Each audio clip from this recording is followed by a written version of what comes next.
Баршаңа қайырлы күн, құрметті 5-ші сынып оқушылары. Бүгін сендермен Excel кітабы бойынша 62-ші беттегі жаттығуларды бірге орындайтын боламыз. Видео басталмас бұрын міндетті түрде арнаға жазылып, қоңыраушаны басып қой, достарыңмен бөлісуді ұмытпа. Reading 5C. Reading оқылым тапсырмалары. Exercise 1. Бірінші жаттығуымыз. What do you know about the Samruk? What else would you like to know about it? Think of 3 questions. Бүгінгі сабақ самұрық тақырыбы бойынша самұрық туралы не білесің және де не білгің келеді? 3 сұрақ ойлауларың керек. Сосын тыңдалымды тыңдап, текстті оқисыңдар және де ойларыңдағы сұрақтарыңа жауап ала алдыңдар ма текст бойынша, соны айтасыңдар. Алдымен текстті оқып, бірге аударайық. The Samruk was a magic bird. She lived in Kazakhstan long ago. Every year she traveled to the tree of life out on the steppe. The Samruk had a nest high in the branches of the tree. In the spring, a golden egg appeared in the nest. Some people say the egg contained the happiness and the wishes of all the people in the world. All summer, the bird stayed in the tree, but the egg didn't hatch. Then, in winter, the Samruk disappeared, leaving her egg in the nest. Самұрық сиқырлы құс болған. Ол бұрыннан Қазақстанда тұрған. Ол жыл сайын даладағы өмір ағашына саяхаттайтын болған. Самұрықтың ұясы ағаштың бұтақтарында биік болатын. Көктемде ұяда алтын жұмыртқа пайда болады. Кейбіреулер жұмыртқада әлемдегі барлық адамдардың бақыты мен тілектері бар дейді. Жаз бойы құс ағашта қалды, бірақ жұмыртқасы ашпайды. Содан қыста самұрық жұмыртқасын ұяда қалдырып, өзі жоғалып кетеді. A huge dragon lived in the underworld beneath the tree. He watched the Samruk live and then he climbed up the trunk of the tree to the Samruk's nest. He swallowed the golden egg and crawled back down to the underworld. Ағаштың астындағы жер асты әлемінде үлкен айдаһар өмір сүреді. Самұрықтың кетіп бара жатқанын бақылап, содан кейін самұрықтың ұясына ағаштың діңіне көтерілді. Ол алтын жұмыртқаны жұтып, жер асты әлеміне қайта оралады. The next spring, the Samruk returned to the tree of life again and another golden egg appeared. The same thing happened year after year. Келесі көктемде самұрық өмір ағашына қайта оралып, тағы бір алтын жұмыртқа пайда болады. Дәл осындай жағдай жылдан жылға қайталанады. According to legend by Turk is the tree of life. Every year the Samruk lays an egg on it. The sun, Aydahar, a dragon that lives at the foot of the tree of life, swallows it. The Samruk's story tells us that just as day follows night and spring follows winter, good times follow difficult times in our lives. Аңыз бойынша бәйтерек ол өмір ағашы. Жыл сайын самұрық оған күнге жұмыртқалайды. Өмір ағашының етегінде тұратын айдаһар, яғни аждаһар, оны жұтады. Самұрық оқиғасында түннің артынан күн, қыстың артынан көктем келетіні сияқты, өміріміздегі қиын қыстау кезеңдерден кейін жақсы күндер келетіні айтылады.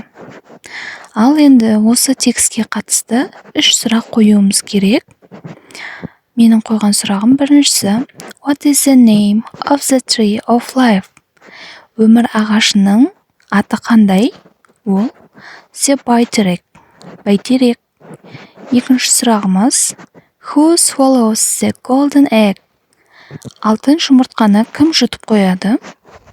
Жауабымыз аждаһар. Үшінші сұрағымыз Where did the самұрық go every year? Самұрық құс жыл сайын қайда барады? To the tree of life. Өмір ағашына барады. Міне бұл бірінші тапсырмамыздың толықтыру жауаптары. Келесі тапсырма бізде exercise 2. Read the text again and mark the sentences true or false or doesn't say. Екінші жаттығуымызда текстті қайтадан оқып, және төмендегі сөйлемдерге қарай отыра, true, false, дұрыс емес екендігін белгілеу керек, немесе doesn't say деп текстте айтылмаған жағдайда белгілейміз. Біріншісі, the tree of the life was far away from the самұрық's home. Өмір ағашы самұрықтың үйінен алыста болған. Бұған біз doesn't say деп қоямыз, өйткені бұндай сөйлем текстте кездескен жоқ. Екінші сөйлеміміз The самұрық had a golden nest. Самұрықтың алтын ұясы болған. Жоқ, бұл дұрыс емес. False. Үшінші, The самұрық was sad because her egg didn't hatch. Самұрық жұмыртқаларының ашпағанына көңіл күйе түседі. Бұл сөйлем текстте кездескен жоқ, сол себепті doesn't say деп қоямыз. Соңғы сөйлем The dragon wanted to eat the egg. Аждаһар алтын жұмыртқаны жегісі келеді. Бұл сөйлем дұрыс, true.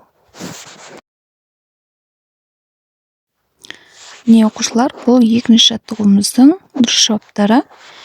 Келесі жаттығу үшінші exercise 3. Үшінші жаттығуымыз match the words in the two columns. Use the phrases to say or write a summary of the text. Бұл жаттығуда төмендегі сөз тіркестерін дұрыс сәйкестендіру керек, және де осы сөз тіркестерін қолдана отырып, мәтіннің қысқаша мазмұнын жазу керек делінген. Алдымен сөз тіркестерін дұрыс сәйкестендіріп алайық. Біріншісі, she traveled to. Ол саяхаттайды. Дұрыс жауабымыз E. The tree of life. Ол өмір ағашына саяхаттайды. Екіншісі, a golden egg appeared. Алтын жұмыртқа пайда болады. Дұрыс жауабымыз C. In the nest. Ұяда пайда болады. Үшіншісі, the egg жұмыртқа. Дұрыс жауабымыз F. Didn't hatch. Жұмыртқа ашпайды. Төртіншісі, the самұрық disappeared. Дұрыс жауабымыз B. In winter. Самұрық қыста жоғалып кетеді. Бесіншісі, a dragon climbed. Айдаһар өрмелейді. Қайда өрмелейді? Дұрыс жауабымыз G. Up the tree. Айдаһар ағаштың жоғары жағына қарай өрмелейді. Алтыншысы, the dragon swallowed. Айдаһар жұтып қояды. Дұрыс жауабымыз D. The golden egg. Алтын жұмыртқаны айдаһар жұтып қояды. Жетіншісі, the самұрық returned. Самұрық құс қайтадан оралады. H. Дұрыс жауабымыз next summer. Келесі жаз айында ол қайта оралады. Соңғысы, another golden egg. Дұрыс жауабымыз A. Appeared on the tree. Ағашта басқа алтын жұмыртқа пайда болады. Міне дұрыс жауаптарымыз осы. Енді осы текстке қатысты өзіміз мазмұндама жазайық. The самұрық was a magic bird. Самұрық құс сиқырлы құс болды. A golden egg appeared on the tree. Алтын жұмыртқа ағашта пайда болды. All summer the egg didn't hatch. Жаз бойы жұмыртқа ашпайды. Then in winter the самұрық disappeared. Кейін қыста самұрық құс жоғалып кетеді. And the dragon swallowed the golden egg. Және айдаһар оның алтын жұмыртқасын жұтып қояды. The самұрық returned next spring. Келесі көктемде самұрық құс қайта оралады. Another golden egg appeared on the tree. Басқа бір алтын жұмыртқа ағашта пайда болады. Міне оқушылар, барлық дұрыс жауаптарын сендерге көрсеттім. Сабақ түсінікті болды деген ойдамын. Бүгін сендермен 62-ші бетті бірге талқыладық. Егер видео ұнаған болса, міндетті түрде арнаға тіркеліп, қоңыраушаны басып қой. Достарыңмен бөлісуді ұмытпа. Келесі жаңа сабақты жіберіп алмас үшін міндетті түрде қоңыраушаны басып қой. Назарларыңа рахмет. Келесі кездескенше.